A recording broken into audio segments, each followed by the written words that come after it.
പൂർണ്ണമായും തെരുവുവിളക്കുള്ള സംസ്ഥാനത്തെ ആദ്യ പഞ്ചായത്ത് പാറളം. റോയുടെ പുതിയ തലവൻ പരാഗ് ജെയിൻ. മെയിൽ മഹാദേശ്വര വന്യജീവി സങ്കേതം സ്ഥിതിചെയ്യുന്ന ജില്ല കർണാടക. റോഡപകടത്തിൽപ്പെടുന്നവർക്ക് സൗജന്യ ചികിത്സ നൽകുന്നതിൽ മുൻപന്തിയിലുള്ള സംസ്ഥാനം ഹരിയാന. പസഫിക് ദ്വീപ രാജ്യമായ ടുവാലുവിലെ ജനങ്ങൾക്ക് കാലാവസ്ഥ വിസ അനുവദിച്ച രാജ്യം ഓസ്ട്രേലിയ.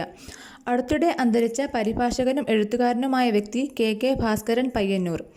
ഇലിയാംന അഗ്നിപർവ്വതം സ്ഥിതിചെയ്യുന്ന രാജ്യം US. CBTD chairman Ravi Agarwal. Reservation chart തയ്യാറാക്കുന്നതിനായി ഇന്ത്യൻ റെയിൽവേ പ്രഖ്യാപിച്ച പുതിയ സമയം. ട്രെയിൻ പുറപ്പെടുന്നതിന് 8 മണിക്കൂർ മുമ്പ്. 2025 U21 യൂറോ കപ്പ് കിരീടം നേടിയത് ഇംഗ്ലണ്ട്. ലോകത്തിലെ ആദ്യ jet propelled humanoid robot iron cup 3 വികസിപ്പിച്ചെടുത്ത രാജ്യം ഇറ്റലി. സർക്കാർ സംവിധാനങ്ങളിലൂടെ പാലിയേറ്റീവ് പരിചരണം ഉറപ്പാക്കുന്ന ആദ്യ സംസ്ഥാനം കേരളം. വേൾഡ് അത്ലറ്റിക്സ് പുറത്തുവിട്ട റിപ്പോർട്ടുകൾ പ്രകാരം പുരുഷ ജാവലിൻ ത്രോയിൽ ഒന്നാമതുള്ളത് നീരജ് ചോപ്ര.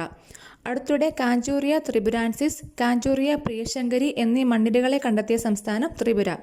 കദരഗാമ എസാല എന്ന ഉത്സവം ആഘോഷിക്കുന്ന രാജ്യം ശ്രീലങ്ക.